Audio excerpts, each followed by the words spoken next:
پاک صلی اللہ علیہ وسلم احساس والے نبی ہیں، اور احساس حضور نے امت کا کیا، احساس والی زندگی گزاری، ہر لمحہ محبوب پریشان رہے۔ یہ تھوڑا عرصہ پہلے ڈاکٹر ہارون صاحب مسلمان ہوئے ہیں، اور ابھی انہوں نے 2-3 کتابوں کا انگریزی میں ترجمہ کیا ہے، اور بھی کچھ کتابوں پہ وہ کام کر رہے ہیں۔ ہالینڈ کے رہنے والے ڈاکٹر صاحب ہیں، توجہ ہے میری بات پر آپ عزیزوں؟ ڈاکٹر صاحب کہتے ہیں کہ میں نے یہ سنا تھا کہ مسلمان دہشت گرد ہیں، یہ بم بلاسٹ کرتے ہیں، تو میں جہاں لفظ اسلام آتا تھا وہاں سے میں تھوڑا بچ جاتا تھا، پیچھے ہٹ جاتا تھا، لیکن میرے مزاج کے اندر یہ بات شامل تھی کہ میرے اندر اللہ نے بڑا انسانیت کا جذبہ رکھا ہوا تھا، تو میں ایک تنظیم قائم کر رہا تھا۔ میرا خیال تھا کہ ایک ایسی جماعت بناؤں کہ جو پوری دنیا کے اندر اسلام، توجہ ہے میرے عزیزوں کی؟ کہتے میرا خیال تھا ایسی جماعت قائم کروں کہ جو پوری دنیا میں لوگوں کی خدمت کرے، اور بغیر امتیاز کے کرے، اسلام والوں کی بھی اور غیر مسلموں کی بھی۔ لیکن مجھے بڑا دھچکا رہتا تھا کہ مسلمان سخت گیر قوم ہے۔ میں نے بہت ساری جماعتوں کا منشور اور دستور منگایا، اور میں نے کہا میں اپنی جماعت کا دستور لکھوں گا تو پہلے ذرا سارا میں مطالعہ کر لوں۔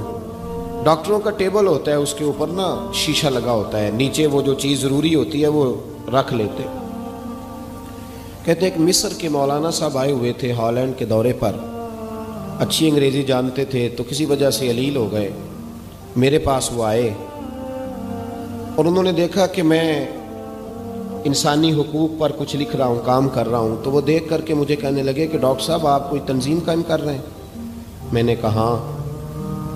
تو کہتے انہوں نے ہلکا سا ٹچ دیا، زور نہیں دیا، اور ویسے بھی جو ہلکی بات ہوتی ہے وہ ذرا دل میں جلدی بیٹھ جاتی ہے۔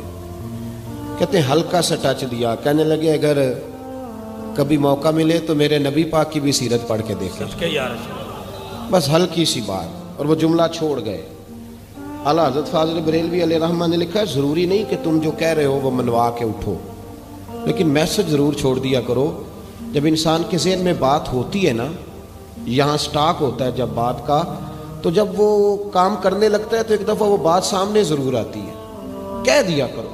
انہوں نے کہہ دیا کہ ڈاکٹر صاحب ایک دفعہ حضور کی سیرت بھی پڑھ لیں۔ کہتے ہیں میرے ذہن میں بات بیٹھ گئی، مصروف آدمی تھا، زیادہ تو نہیں میں مطالعہ کر سکتا تھا، لیکن میں ایک دن 10 منٹ گھر میں ملے تھے تو میں کمپیوٹر پہ بیٹھا، اور میں نے کہا کہ انگریزی میں جو کتابیں حضور سید عالم صلی اللہ علیہ وسلم کی سیرت کی ہیں ان کو ذرا دیکھتا ہوں۔ تو فرماتے ہیں کہ میں نے نیٹ پہ سرچ کیا، پہلی حدیث آئی اور میں کلمہ پڑھ کے مسلمان ہو گیا۔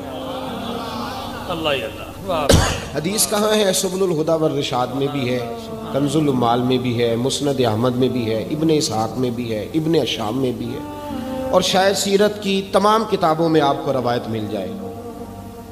نبی پاک صلی اللہ تعالیٰ علیہ وسلم کی حدیث اور روایت کرتے ہیں حضرت سلمان فارسی رضی اللہ تعالیٰ عنہ،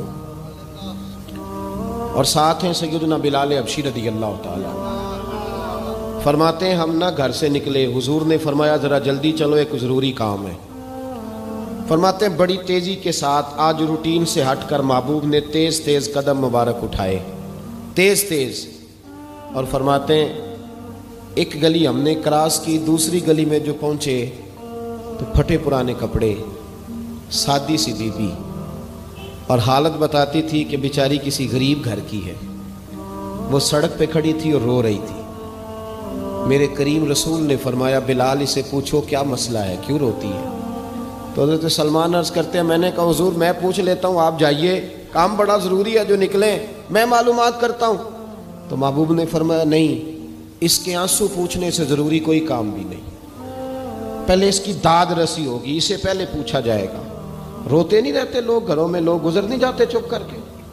کتنے لوگ تڑپتے، کون احساس کرتا ہے؟ نبی پاک سید عالم صلی اللہ علیہ وسلم رکے اور اس خاتون سے پوچھا کیا بات ہے؟ اس نے کہا کہ بات کوئی بھی نہیں، میرا ایک ہی موٹا سا مسئلہ ہے۔ کہا وہ کیا؟ کہنے لگی میں غریب ہوں، اور غریبی بذات خود بہت بڑا گناہ ہوتی ہے، لوگ بڑا جرم سمجھتے ہیں اس کو، بذات خود میں نے شروع میں کہا نا کہ مذہبی سٹیج کی بھی صدارت غریب آدمی نہیں کر سکتا، کیونکہ غریب جو ہوا جہد کول دتھی ہونی انہیں نیڑے بہنا ہے نا جی، جہد کول نہیں انہیں تو پیچھے جا کے بہنا اینڈ تے کول کہڑا دتھی ہے۔ اس سٹیج پہ بھی غریب آدمی کی صدارت نہیں ممکن ہو ہی نہیں سکتا۔ میرے رسول پاک سید عالم صلی اللہ تعالی علیہ وآلہ وسلم نے فرمایا پہلے اسے پوچھو کیا مسئلہ ہے۔ وہ کہنے لگی میں غریب ہوں، بوڑھی ہو گئی ہوں، ساری زندگی غلامی میں گزاری ہے، تیل لینے آئی تھی 5 دینار کا، بوتل میں تیل بھروایا ہے، اور اب بوڑھی ہوں نا تو کمر درد کرتی ہے، پیر پیچھے موڑا ہے تو میں گری ہوں، تیل زمین پی گئی ہے، اب زمین تو واپس نہیں کرتی، لیکن واپس جاؤں گی تو ایک یہودی عورت کی ملازمہ ہوں، وہ درے سے مارے گی، کھال ادھیڑ دے گی، میں بڑی پریشان ہوں، اب نہیں مار کھائی جاتی، ہڈیاں بوڑھی ہیں، قربان جاؤں۔ حضرت بلال کو حضور نے حکم دیا، فرمایا دوڑ کے گھر جا 5 دینار لا۔ فرماتے ہیں 5 دینار لائے، تیل خرید کے دیا، وہ پھر رونے لگی۔ فرمایا آپ کیوں روتی ہے؟ اس نے کہا بتایا نا غریب ہوں، غریب کا جرم کوئی نہیں ہوتا، لیکن پیس دیا جاتا ہے، پھر بھی مار تو اب بھی پڑے گی، اب کیوں پڑے گی؟ تو عرض کرنے لگی محبوبہ مار اس لیے پڑے گی کہ دیر سے کیوں آئی ہے۔ تو میرے کریم رسول اور وہ بی بی حضور ابھی آئے ہیں مدینہ طیبہ، امام یوسف صالحی فرماتے ہیں ابھی آئے تھے حضور، سبل الہدی والرشاد کے مصنف کہتے ہیں ابھی آئے تھے نبی پاک، وہ جانتی بھی نہیں تھی۔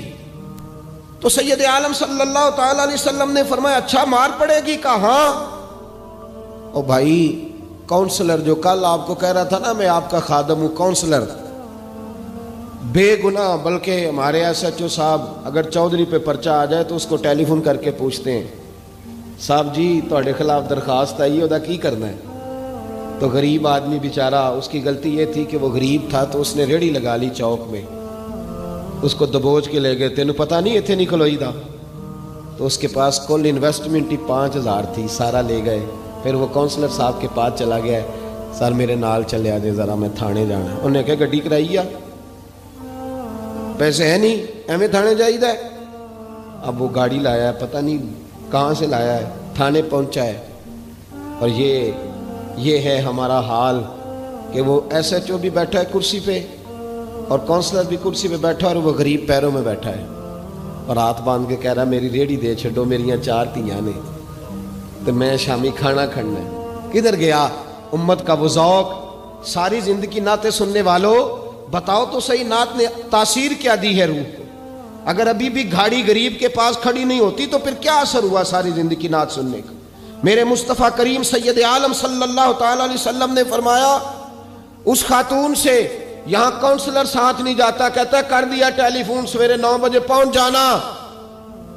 پر کائنات کی سب سے معزز شخصیت حضرت سیدنا بلال حبشی رضی اللہ تعالیٰ عنہ فرماتے ہیں میرے نبی پاک نے فرمایا بی بی چل میں تیرے ساتھ چلتا ہوں، گویا اللہ کی ساری رحمتیں اس کے ساتھ ساتھ چلنے لگی۔ اور آگے آگے نہیں، ساری کتابیں پڑھ لو، وہ پھٹے پرانے کپڑوں والی بی بی آگے آگے اور اللہ کے کریم رسول پیچھے پیچھے، ساری گلیاں اس نے پھرائی، مدینے کی صحرا آ گیا، ایک دروازے پہ دستک دی، سے مالکن آئی، وہ بی بی بعد میں کہتی ہے میں بھی بڑی ڈاڈی تھی، طاقت ہی نہیں تھی میرے سامنے کو کھڑا ہو سکے، لیکن جب میں باہر نکلی تو میں نے نور کے حالے میں لپٹی ہوئی ایک عظیم ہستی کو دیکھا۔ فرماتے محبوب کے گورے چٹے رنگ کے اوپر کالی زلفیں اور محبوب پاک کی مقدس آنکھیں جب تک بات کرتے رہے نظریں زمین پہ جھکی رہیں۔ شرم و حیا والے رسول نے بڑے میٹھے، بڑے دھیمے، بڑے خوبصورت لہجے میں کہا، بریلی کے امام فرماتے ہیں نیچی نظروں کی شرم و حیا پہ درود، بڑے دھیمے لہجے میں فرمایا تیری نوکرانی ہے تیری؟ عورت کہتی ہے میں تو حضور کے جلووں میں محو ہو گئی کہ سادگی میں اتنا حسن میں نے دیکھا ہی نہیں، تیری نوکرانی ہے؟ کہا تو میرے محبوب نے فرمایا بیچاری کی غلطی کوئی نہیں، اسے مارنا نا، اس سے تیل گر گیا تھا، نیا خریدتے دیر ہو گئی، رو رہی تھی تو میں سفارش کرنے آیا ہوں۔ وہ خاتون کہتی ہے کسی کی نہیں مانی تھی، پر محبوب کے جملوں میں تاثیر اتنی تھی، ککھ سواد نہیں مشری اندر، اسا کھنڈا می چکھ ڈٹھیاں، انہاں ساریاں شیواں نالوں گلاں سجن دیاں مٹھیاں۔ فرماتے ہیں نبی پاک صلی اللہ تعالی علیہ وآلہ وسلم نے فرمایا کچھ نہ کہنا. کہنے لگی نہیں کہتی، میرا وعدہ رہا، کچھ نہیں کہوں گی.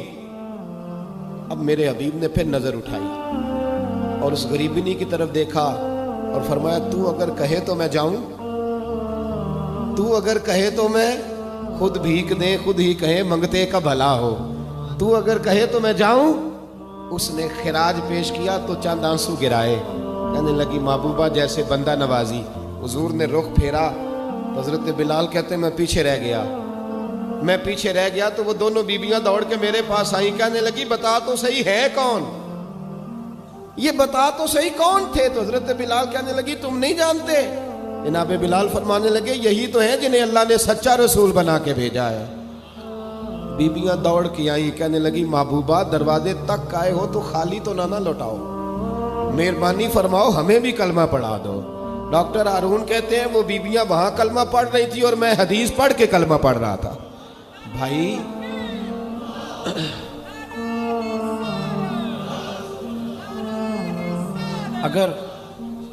اگر دولت احساس ہے نا پھر تو زندہ ہے. جو زندہ ہوتا ہے اس میں لچک ہوتی ہے، جو مر جاتا ہے وہ اکڑ جاتا ہے.